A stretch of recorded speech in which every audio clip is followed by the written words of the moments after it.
In Jules Verne's classic tale of adventure, 20,000 Leagues Under the Sea, what was thought to be a fearsome monster, terrorizing the sea lanes, devouring whole ships and crews, stirring a public frenzy, was in fact a fantastic submarine, the Nautilus, built by the mysterious genius inventor, Captain Nemo.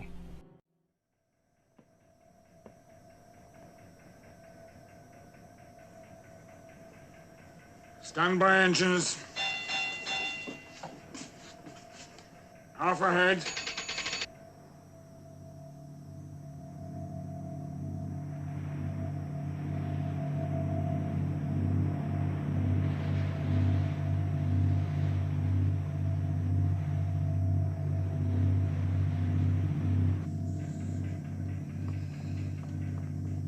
Collision speed full.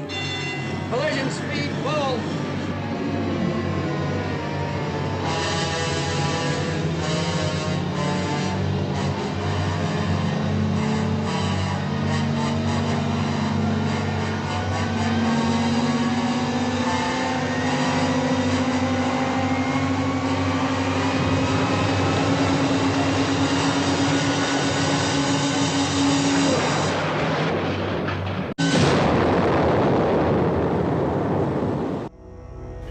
Behind this facade of an avenging beast from the depths was in reality a secret advanced technology, a submersible boat, the product of engineering know-how years ahead of its time. This mechanical marvel gave its creator, Captain Nemo, dominion over the oceans of the world. Verne echoes this theme of clandestine super technology, again the product of a reclusive genius, in another novel entitled Robur the Conqueror, and its sequel, Master of the World. But instead of a submarine, these tales are of an extraordinary flying machine called the Albatross. A compelling contemporary version of this scenario was revealed in W.A. Harbinson's dark novel Genesis.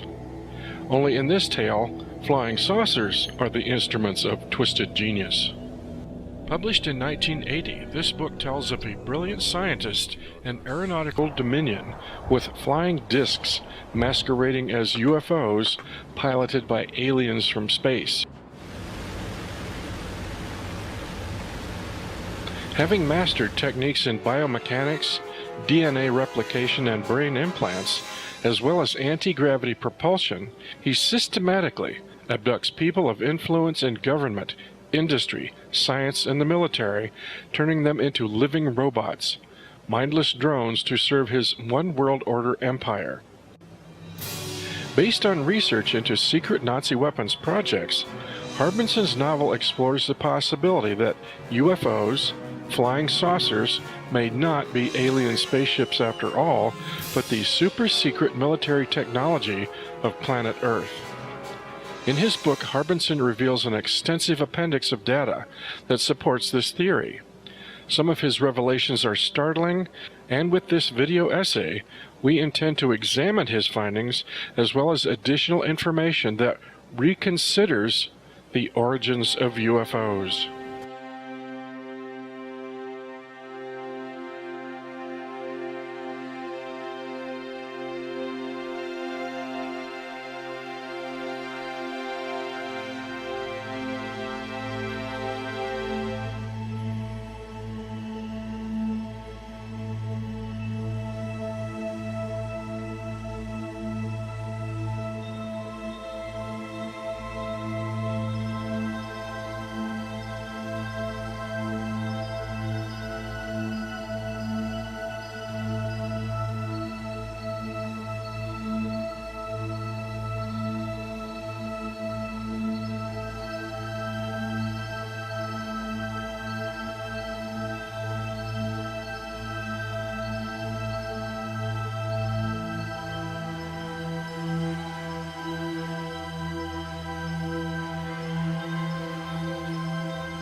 Since the late 20th century, the UFO mystery has evolved into one of today's premier urban legend enigmas. So much so, stories like the notorious UFO crash at Roswell and the Betty and Barney Hill alien abduction case are now indelibly woven into the fabric of our contemporary culture. These stories are but fragments of a vast accumulation of evidence, photographs, landing tracks, and innumerable accounts from credible eyewitnesses, all reporting strange objects flying in our skies. Machines of intelligent design that cannot be accounted for, given our accepted technological paradigm. A general consensus of unidentified flying object reports describe craft designs and flight capabilities that defy our accepted laws of aerodynamics, giving rise to a logical assumption such bizarre flying machines must come from somewhere beyond our world. So the notion that any such flying machines could have been the invention of Nazi World War II technology seems like the wildest tabloid nonsense. Yet, under closer examination, this suggestion becomes a more haunting possibility. We know as historical fact such technological wizardry as television, jet aircraft, and guided missiles were developed by German science during World War II. And it is well known that Hitler repeatedly boasted possession of a secret superweapons arsenal that would rescue the fading dream of Nazi conquest. Were his words just desperate, empty bravado?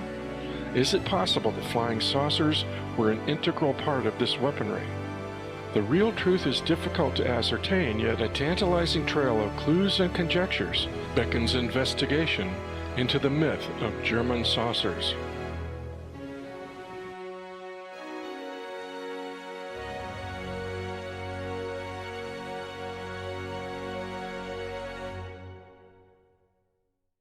Western civilization for the latter half of the 20th century has been dominated by advances in science and technology.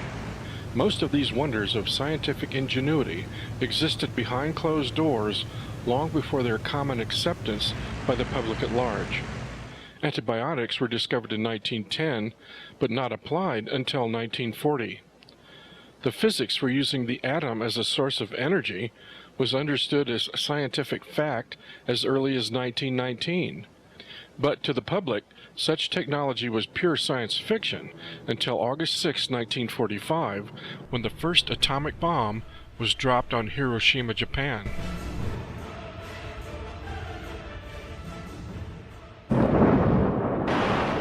At exactly 3 a.m., the pilot in the lead aircraft pushed the button and a 2,000-pound laser-guided bomb descended on its target.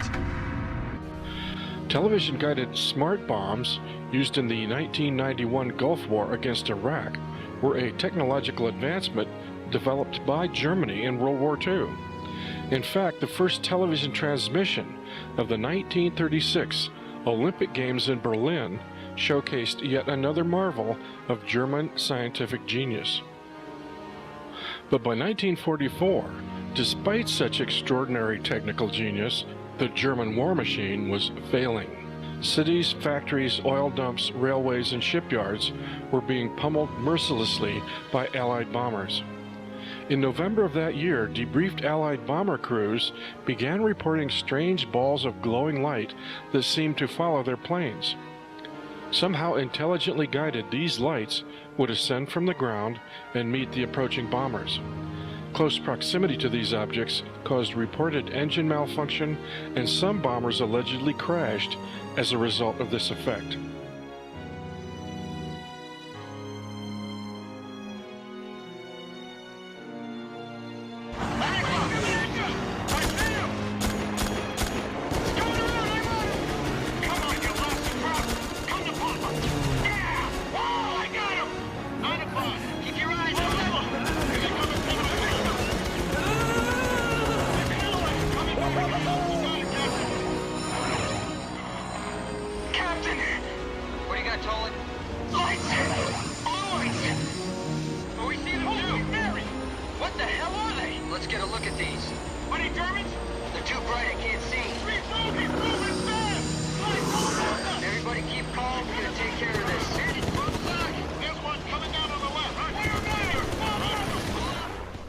The New York Herald Tribune reported, The balls of fire appear suddenly and accompany the planes for miles. They seem to be radio-controlled from the ground, so official intelligence reports reveal. 8th Army Air Corps and the RAF dismissed these Foo Fighter reports as simply mass hallucinations on the part of jittery flight crews. Shortly before the German surrender, these Foo Fighters disappeared. But later, Italian author Renato Vesco, in his book Intercept UFO, revealed Foo Fighters were more than mere hallucinations. A remote-controlled flying device called the Feuerball, or Fireball, a turbojet-powered, armored disc built by the Wiener Neustadt aircraft manufacturing plant, was responsible for the Foo Fighter reports. By day, the Feuerball could be seen as a shiny metal disc spinning on its axis. By night, it looked like a glowing ball of fire. A rich fuel mixture over-ionized the air surrounding the disc, creating a fiery halo. It was designed to home in on enemy aircraft engine exhaust and was capable of generating damaging electromagnetic impulses that interfered with the ignition systems of bomber engines.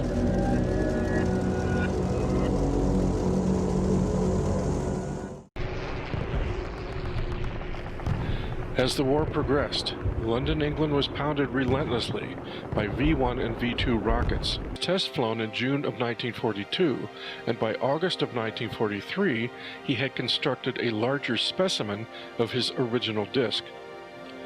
The flying top itself was a large disc fan of 20 meters diameter with 21 rotor blades to achieve level flight. But by the summer of 1944, at the BMW plant in Prague, Czechoslovakia, Captain Schriever was working on a far grander design for his vertical lift flying machine.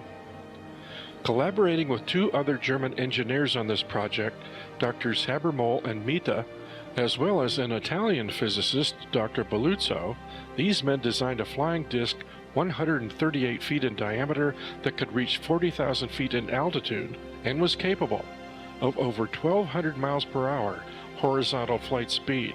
The configuration, similar to his original design, remained a fixed cupola cockpit in the center of a discus plate that rotated around it. After the war, Schriever admitted to constructing the disc but claimed it was never flown. To keep it from the hands of designer George Klein, claims this, or a similar disc, was successfully test flown in February of 1945. Renato Vesco's book, Intercept UFO, states that German engineer Rudolf Schriever, right up to the time of his death in the late 1950s, was convinced UFO sightings after the war were proof that someone had successfully advanced his original designs.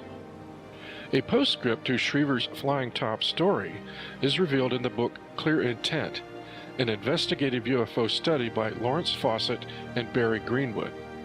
The case in point comes from a former Polish POW who recounts serving on a prison labor detail in 1944, cutting hay at a camp some 30 miles from Berlin. He recalled being startled by a high-pitched whine coming from behind a large circular tarpaulin enclosure roughly 150 yards in diameter and 50 feet tall. The noise was similar to that of a large electric generator. At the same time, the labor detail tractor stalled, but the German driver made no effort to restart it. Suddenly, a large dark gray circular machine, 75 to 100 yards in diameter, rose slowly up from behind the enclosure. The POW described it as having a stationary top and bottom section with a rapidly spinning middle section. The craft lifted high enough to clear the canvas wall and then moved off out of his sight behind a stand of trees. Curiously, just 5 years after the war in 1950, a rancher in Argentina reported witnessing the flight of an aircraft he described as identical to the Nazi flying top. And even today, the ultra-high-tech, futuristic Venus project features prototype vertical lift hovercraft conceptually identical to the Nazi flying top.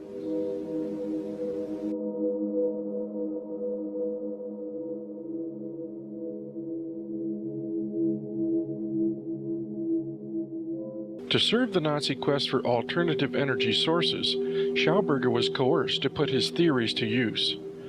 He built a 10-foot diameter vortex propulsion machine at a facility in Vienna that generated diamagnetic levitation. This repulsing engine produced results so spectacular that it took off vertically, shooting straight through the 24-foot-high hangar ceiling. Schauberger's research fame earned him a private audience with Hitler in the 1930s, when he warned the Führer that the short-termism of the National Socialist state's economic strategy would undermine and ultimately destroy Germany's natural resources. Hitler's 1,000-year Reich, Schauberger declared, would be lucky to last a decade. His warning proved prophetic. Work continued on his levitating machines until 1945, but was ultimately halted by the invading Allied armies. Schauberger was captured and deported to the United States, where he was confined and coerced into relinquishing his technical secrets. Authorities claimed rights to all his ideas, thoughts, and discoveries, past as well as future. His intellect, indeed his whole being, had become United States property. Dejected, he died on September 25, 1958, at the age of 74. "I don't even own myself any longer," he remarked.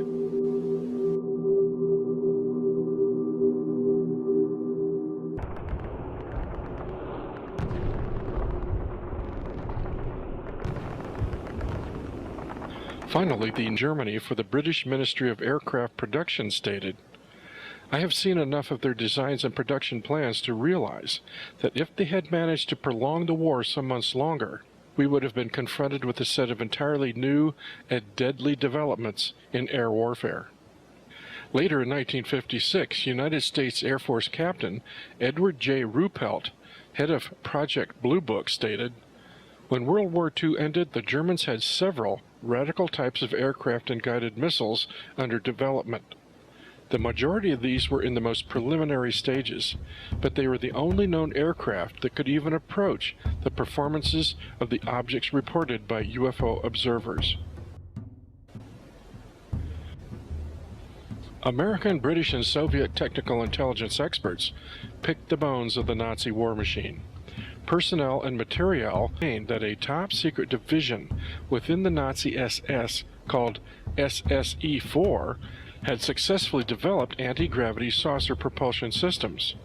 But had all of these secret technologies been captured or accounted for by the end of the war? In 1947, just 2 years after the German surrender, the mystery of Nazi saucers compounded even more.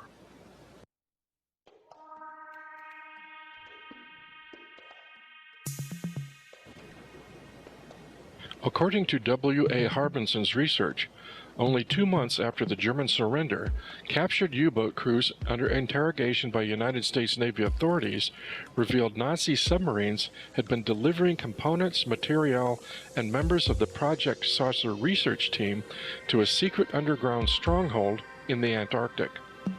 Thus, in January of 1947, Operation High Jump, a naval military task force complete with 4,000 combat troops, 13 ships, and an aircraft carrier loaded with seaplanes and helicopters, was dispatched to the South Pole under the command of Admiral Richard E. Byrd to seek out and destroy this Nazi stronghold.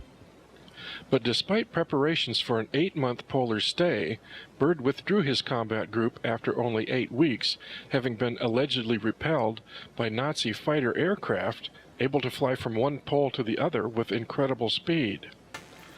Just 6 months later, in June of 1947, UFOs were buzzing Mount Rainier, Washington. A private pilot named Kenneth Arnold reported a flight of 9 shiny objects cruising along like a saucer would if you skipped it across the water. Seizing upon his word saucer, the press launched the National Flying Saucer Frenzy. But Arnold actually stated the objects he saw looked more crescent-shaped, like flying wings, which coincidentally was yet another radical air form designed by the German Horten brothers during World War II. In addition, these craft were on a heading for the Canadian border, about 140 miles north of Mount Rainier, and according to Harbinson's research, as early as 1946, joint American-Canadian-British saucer research was underway in the wilds of Western Canada. Just 4 months later, in September of 1947, the Strategic Air Command deployed an extensive reconnaissance mission to Fort Richardson, Alaska, for aerial mapping of the North Pole. And yet again, unknown flying discs were regularly observed during those flight operations as well. B-29 Project Commander Major Charles Moss concluded the unidentifieds reported over the pole to be secret Russian aircraft, possibly advanced from captured German designs. But the grandest of all 1947 UFO stories came in July of that year when the Army Air Corps reported capturing a crashed UFO near Roswell, New Mexico. Although the Army swiftly recanted its UFO crash recovery claim as a mere weather balloon, 50 years later, a Nazi connection to the Roswell saucer crash was also revealed. In his book, The Day After Roswell, Colonel Philip Corso shared military concern that the crashed spacecraft recovered in the New Mexico desert also displayed suspiciously Nazi origins. Conversations with Werner von Braun and Willy Ley at Alamogordo in the days after the crash intimated that there was a deeper story about what the Germans had engineered. The similarity between the Horton Flying Wing and the craft they had pulled out of the Arroyo was no accident. Dr. Hermann Oberth considered the Roswell craft from the New Mexico desert not a spacecraft, but a time machine. Therefore, perhaps the EBs, extraterrestrial biological entities, described in the medical autopsy reports, were humanoid robots rather than life forms, specifically engineered for long-distance travel through space or time.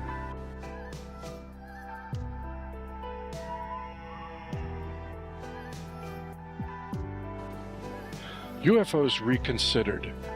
Is it possible that the extraordinary research uncovered by W.A. Harbinson in his novel Genesis reveals a factual story about German flying saucer technology that can only be told as fiction?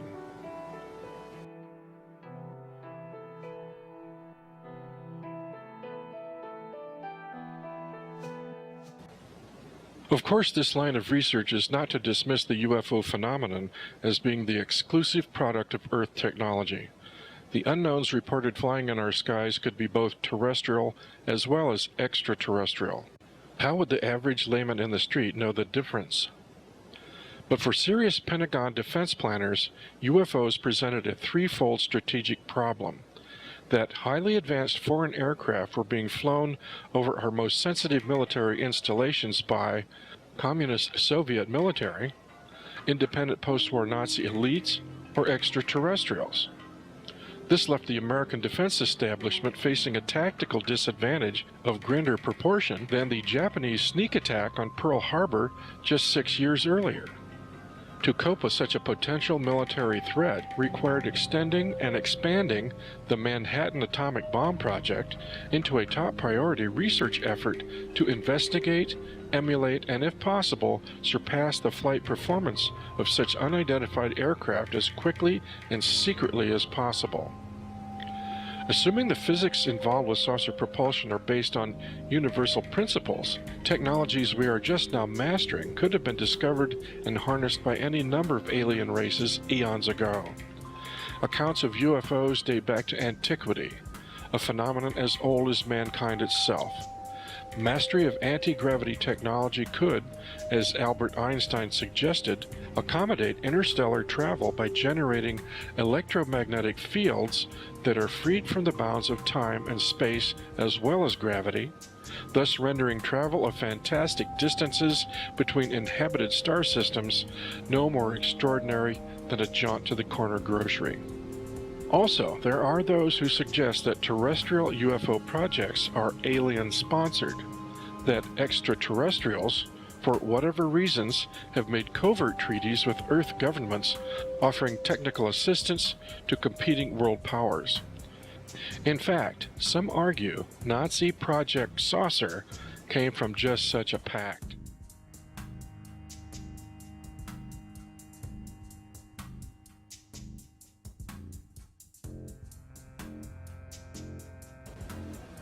fantastic weapons science of World War II was not the exclusive province of Nazis alone. Thanks to the war, American physicists and engineers began investigating fundamental anti-gravity technologies themselves. In the early years of World War II, terrible losses of Allied shipping due to Nazi U-boat attacks was forcing the United States Navy to consider techniques for making ships invisible to radar. It was theorized that a sufficiently powerful electromagnetic field could make a vessel undetectable to enemy radar. However, this same concept advanced to a daring degree, postulated a more intense energy field could make a ship visually invisible as well. According to the research of William Moore and Charles Berlitz in their book The Philadelphia Experiment, the United States Navy destroyer Eldridge and a volunteer crew in 1943 were allegedly involved in a practical test of this theory to render the ship invisible. This project stemmed from Albert Einstein's unified field theory research, which postulates time, space, and gravity can be manipulated by a sufficiently powerful electromagnetic field.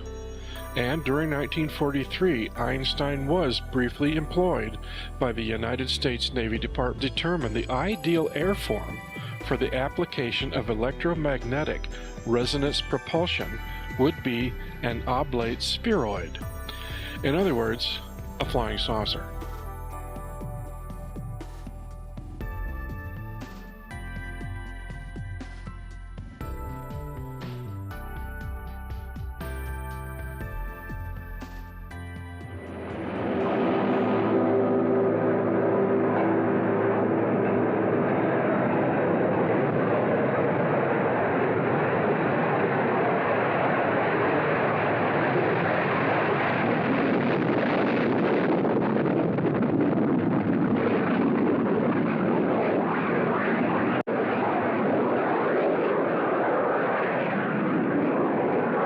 Jet aircraft, rockets, and television were new high-tech additions to America's everyday world as well.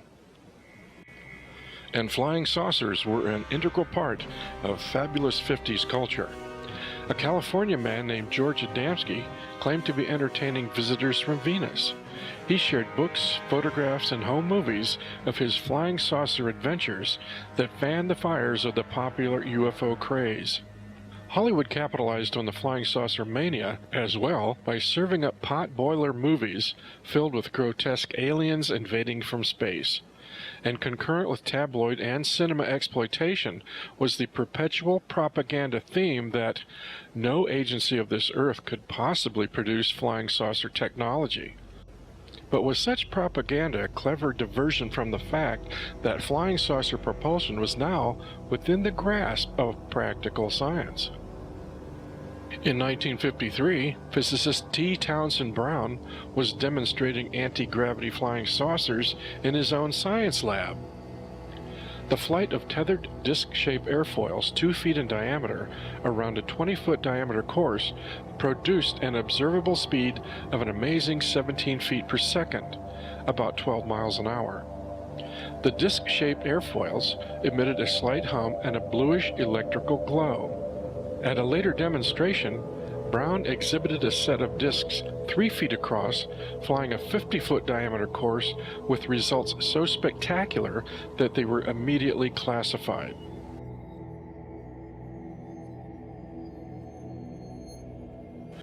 In November of 1955, the New York Herald Tribune published a series of articles by military aviation editor Ansel E. Talbert outlining a government project to harness gravitation as a means of aircraft and spacecraft propulsion. Some of America's most brilliant minds, such as atomic bomb specialists like Edward Teller and J. Robert Oppenheimer, were named as proponents of this project. Talbert went on to describe these amazing anti-gravity ships as capable of acceleration in a few seconds to speeds of many thousands of miles an hour, and making sudden changes of course at these speeds without subjecting the passengers to the so-called G-forces caused by gravity's pull. Such flight characteristics as Talbert described for future aircraft were already being observed in UFO flight behavior. Some of the companies allegedly involved in anti-gravity propulsion research were notables as Lear Incorporated, Bell Aircraft, Sperry Rand Corporation, Glenn H. Martin Corporation, and General Electric.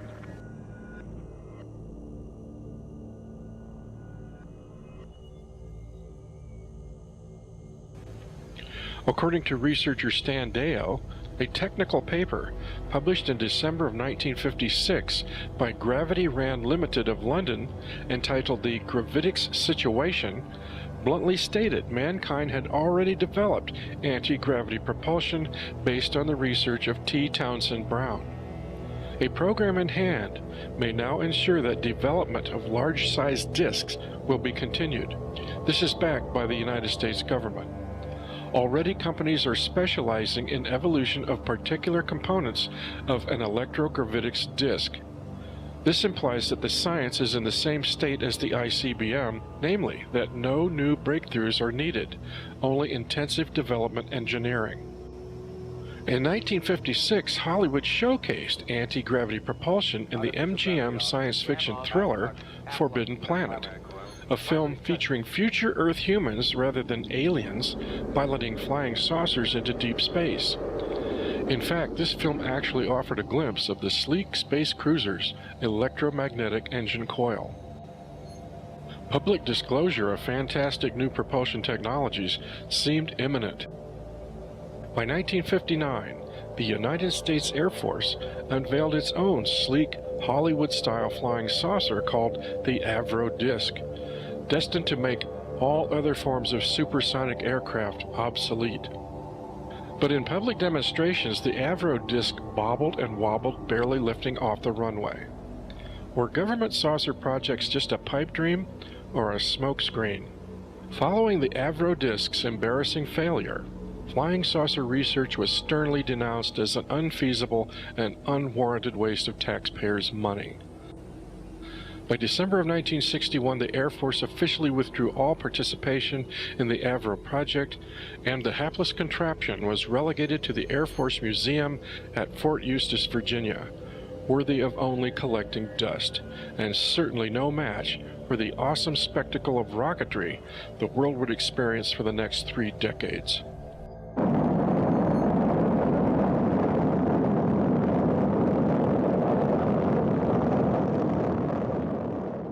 Further public discussion of anti-gravity propulsion development abruptly ceased.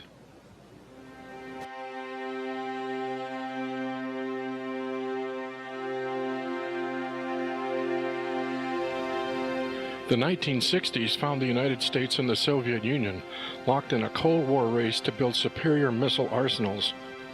The American public was overwhelmed with media images of thundering rocket technology, the power to challenge the gods, blasting America into the space age. The hard reality of NASA's engineering eclipsed the nonsense of flying saucers. Across America, racial tensions, urban unrest, and the Vietnam War came to preoccupy our national consciousness. Though UFO reports stubbornly persisted, the government maintained a consistent, hostile, hardline policy of denial to the subject. Project Sign, Project Grudge, Project Blue Book, the Robertson Panel, and the Condon Report were all official government investigation programs designed to convince the public that nothing out of the ordinary exists. The whole mystery was debunked as misinterpreted natural phenomenon by uninformed or unbalanced observers. But behind closed doors, surely this subject was taken as anything but silly. Clearly, flight capabilities exhibited by UFOs would provide the ultimate weapons advantage to any nation mastering flying saucer technology. Hence, official UFO research was classified above top secret, while test flights of exotic black-budget aircraft could be conveniently hidden behind a smokescreen of UFO confusion.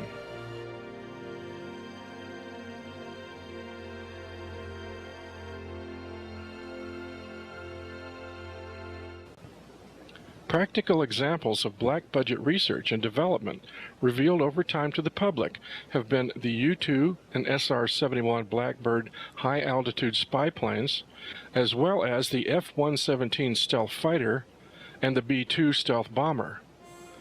But tales abound of top-secret government saucer projects as well. According to researcher Michael Schratt, in 1967, Mr. Jack D. Pickett, retired World War II combat veteran and publisher, claims he saw 4 flying saucers of different sizes at MacDill Air Force Base in Florida. This is Jack Pickett. 40 years ago, he was a publisher of U.S. military magazines. He even had positive security clearance. On a visit to MacDill Air Force Base in Florida, he was convinced he saw real American Air Force flying saucers. There was no mistaking what they were. They were flying saucers. There was 4 of them parked in a row down at that restricted area of the base, and they ranged in size from 20 feet across to about 45 feet to, say, 70 feet, and then the biggest one was 119 feet across. Perfect circles. Jack Pickett had been invited to the Air Force Base to write an article on the recently decommissioned aircraft. Pickett was even shown some remarkable photographs of the aircraft in the hangar. He showed me photographs of many of these aircraft in flight, in formation. He showed me photographs of them with jet escorts, regular type escorts, flying with them. Military researcher Michael Schratt has been investigating the Pickett story for the last 10 years. This one was 119 feet across.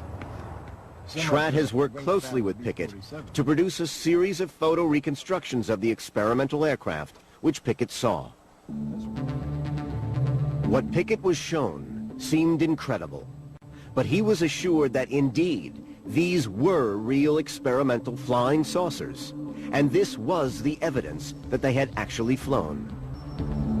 I said, well, how fast did they fly and how high?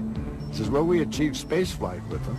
And I asked him pointedly, any aircraft that flew that high and that fast, why are you discontinuing them? Why are you scrapping them? He says, well, we've designed better versions with less maneuverability problems. Pickett wrote his article and was ready to publish, but at the last moment the Air Force withdrew permission and took back all Pickett's photographs.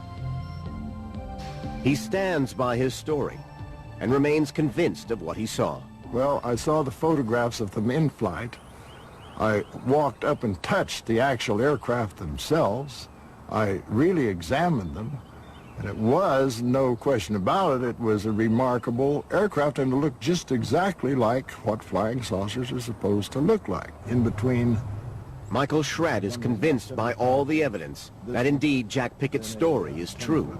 I believe that these were the original, true, authentic articles because I've spoken to Jack for over 4 years now. He's remained consistent throughout, never changed his story. The aircraft that Jack kicked the tires on were capable of 15,500 miles per hour, and I think that's one of the reasons why it's still classified to this day.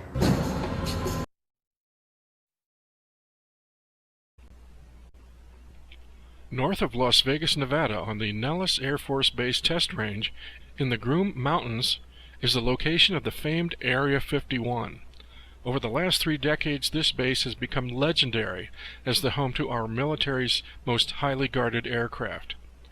Otherwise known as Dreamland, this area is notorious as well for more radical aircraft designs, including flying saucers.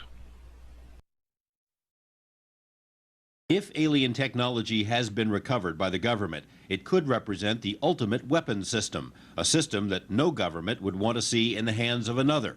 In the Nevada desert, for example, a top-secret, highly secure military base known as Area 51 is where witnesses and informed sources have repeatedly seen flying saucers, which they say are of alien origin. I saw 8 other ones, yeah. Former government scientist Bob Lazar says the discs are being studied so that their military potential can be exploited. The field that's generated will disable electronic equipment. It could absolutely be the ultimate weapon there is. I'm convinced that we do have recovered craft, and that the propulsion system associated with those craft is so sensitive that it is related to defense. And quite obviously, that has to be covered up. Tim Good agrees that national security is one reason why governments won't talk about recovered discs, and he agrees that such technology has likely been studied at Area 51. Bob Dean thinks it would be difficult for the government to make a limited announcement because any official acknowledgement would open a floodgate of sources.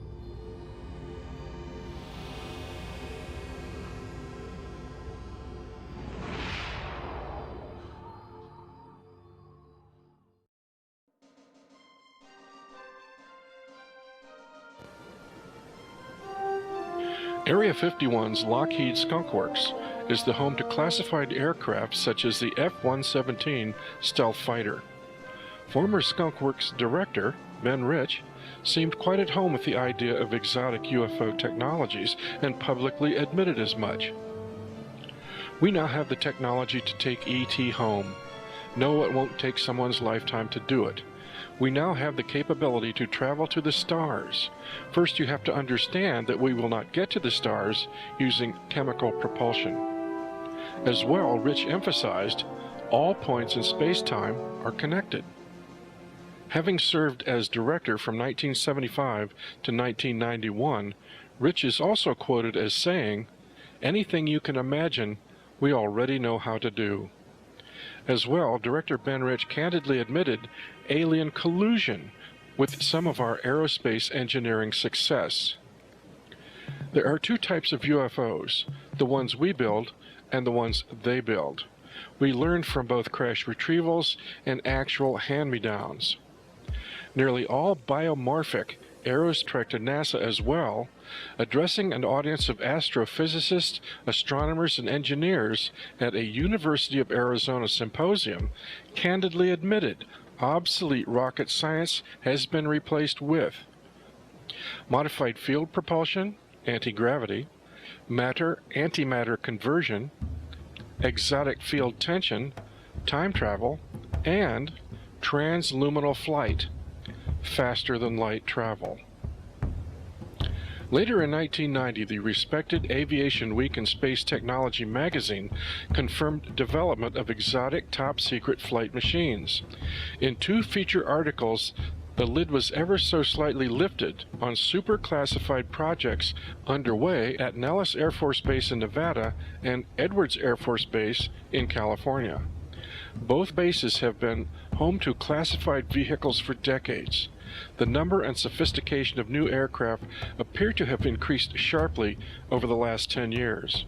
Vehicles now flying from these well-guarded sites include both manned and unmanned supersonic-capable aircraft designed to perform strategic reconnaissance and other less conventionally defined missions. Aviation Week went on to say, there is substantial evidence that another family of craft exists that relies on exotic propulsion and aerodynamic schemes not fully understood at this time. There are bigger and better things out there. Other reports more bluntly stated, there are things being flown over the Nevada desert that would make George Lucas drool. One Air Force officer boldly declared, "We are testing vehicles that defy description. To compare them to the SR-71 Blackbird spy plane would be like comparing Leonardo da Vinci's parachute design to the space shuttle." Despite oppressive security, stories of exotic aerospace vehicles persist.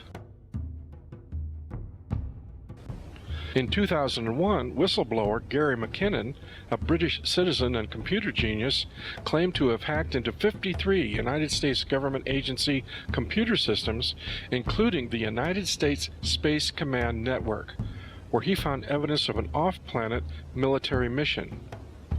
I found a list of officers' names under the heading Non-Terrestrial Officers. What I think it means is not Earth-based. I found a list of fleet-to-fleet transfers and a list of ship names. I looked them up. They weren't United States Navy ships. What I saw made me believe they have some kind of spaceship off-planet. And the other thing was a list of ship-to-ship and fleet-to-fleet transfers. Bear in mind fleet-to-fleet, so multiple ships, of materials. I surmise that an off-planet sort of space marines is being formed. And a lot of the government, space command stuff, it's all about space dominance, that is the final frontier. So I think it's natural for them to want to control space and be developing a space-going force in secret. In 1958, Senator Lyndon Johnson made this cryptic statement concerning the future status of our national defense and the race for space. Control of space means control of the world. From space, the masters of infinity would have the power to control the Earth's weather, to cause drought and flood, to change the tides and raise the levels of the sea, to divert the Gulf Stream and change temperate climates to frigid. There is something more important than the ultimate weapon, and that's the ultimate position. The position of total control over the Earth that lies somewhere in outer space.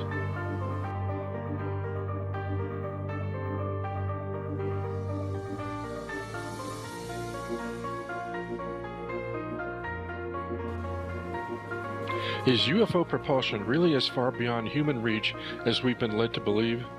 A chain of circumstantial evidence certainly points to the possibility that such technology has been secretly advanced on Earth at least since World War II.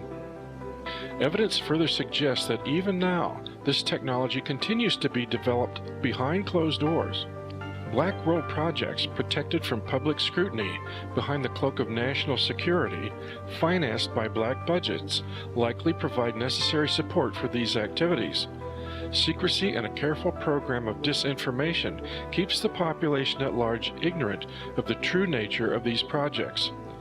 With this in mind, combined with the evidence examined herein, it is not inconceivable that saucer craft built by the United States government have deliberately posed as alien ships to mislead the public. The evidence is compelling enough for researcher William Hamilton to state, well, guess what? That's the real reality. What you've been living in your everyday life, worried about gas prices, or the ball game, or your next vacation at Disneyland, is a world of fantasy that's been created for you to keep you entertained. There are two nations here in the United States.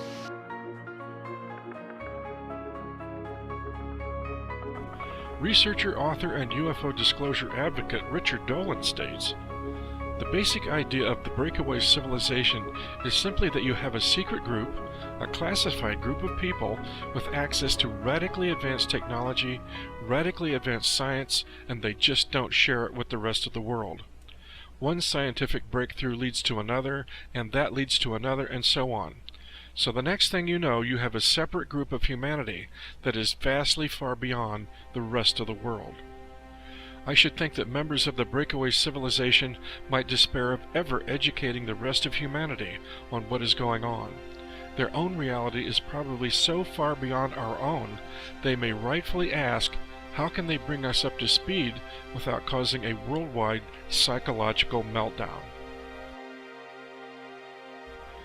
Since the 1960s, the Black Ops community directly involved with exotic anti-gravity technologies has become so far removed from mainstream Americana that it has evolved into a separate, secret, high-tech empire unto itself. An elitist hybrid civilization literally disintegrated from its parent civilization, leaving the rest of unenlightened humanity technologically and politically irrelevant. Skunkworks director Ben Rich openly boasted, "We already have the means to travel among the stars. But these technologies are locked up in black projects. And it would take an act of God to ever get them out for the benefit of humanity."